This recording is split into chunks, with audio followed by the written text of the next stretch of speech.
I am getting more bullish on Fednow and what it has to offer the world in connection with Ripple and Stellar, more so every single day as I continue research, as I continue to connect the dots. I want to talk about that in this short and concise video. Please don't forget to drop the X if you like XRP and XLM content. Click that like button, and of course share the video. If you're new, subscribe. Now, first off, I've been sick for like over a week now. I can't seem to shake this thing. So again, if I sound a little nasally, it's because I am. But I'm continuing my research, and I, again, came across some very compelling evidence that has me to believe, and I believe many others that look at this stuff very deeply, that yes, the stars are aligning with the Fednow, Ripple, and then Stellar. And why do I say that? Well, two big partners of Ripple, I'm going to paint the whole picture for you here. Two big partners, Volante and ACI, both work with Ripple. Okay, now ACI, you can utilize XRP on their systems. Who is ACI? Worldwide, a leader in real-time payments. In short, what they do is they help banks, merchants, and billers, right?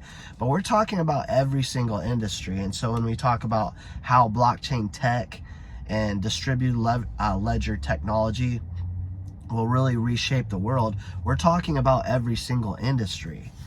And so ACI actually works with 9 out of the top 10 banks globally, worldwide, right? 80,000 plus merchants.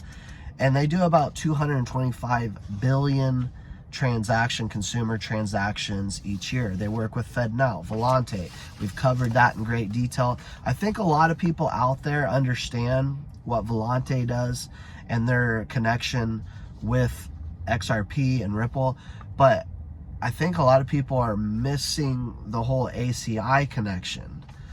And so the Fed did choose Ripple's customer, ACI, worldwide, not just participate in the pilot, but to help them with the trials, the adoption of Fednow. Now, when you take a look at Fednow, a lot of people are saying, what is it? Is it going to get delayed again, for one? Because as of right now, it's supposed to drop the 20th. But are they going to use XRP initially? No, that's not what I'm trying to say. But they are partnered with partners of Ripple. Those partners can in fact use XRP. So you have to understand, this is a big web. It's not just Fednow and no one else. There are private sector companies that are going to be working with this program as well. And of those private sector companies, hands down, they choose one specific company to use DLT, distributed ledger technology. And every single time you will find that it is Ripple. Now, when we take a look at Stellar, I want you to do your homework on this one. Look up Jim Kunha. He has a very, very close relationship with Danielle Dixon, Stellar Development Foundation CEO. They've been working for years to get together. Who is Jim Kunha? He is the head of Federal Reserve's CBDC program, as well as taking a look at cryptocurrencies, distributed ledger technology, and all that good stuff, right? And so they call Fednow, they say it's not a CBDC. It basically is. The only good thing outside of that is they're allowing private sector technology to kind of be interoperable, interchangeable with this particular program. So what Fednow will do, as it's pushed out to the masses, it gets all these other companies in light. It brings them out of the darkness. And the best technologies will win at the end of the day.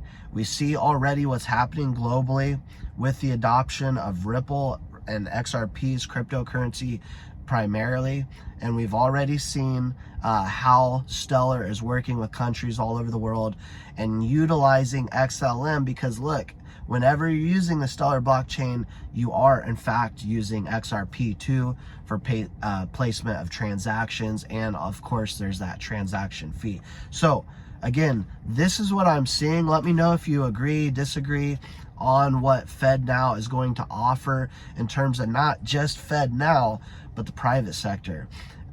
Generally speaking, when you have the Fed enter a market that is currently dominated mostly by the private sector, all it does is create more competition, and those that are the strongest will survive, the others will be pushed out. And that's why I say 99% of cryptocurrencies I do believe will go to zero, and only a few will be remaining, and that will be Ripple and Stellar. Along with that, how early are you? When you go outside and you talk to some friends or family or wherever you may go, social club, wherever you may go, most of these people don't even know what these agencies are, like the SEC, CFTC. They don't know who Gary Gensler is. And so they don't have the foresight to see what is actually happening. And then on top of that, how Congress, as well as the House Financial Services, right now is actively working to get Gary Gensler and get him out and take away a lot of the power that SEC has. So everything is, in fact, aligning right now. Again, let me know. Do you agree, disagree? Click that like button, share the content, subscribe if you haven't already, and I'll see you all in the next one.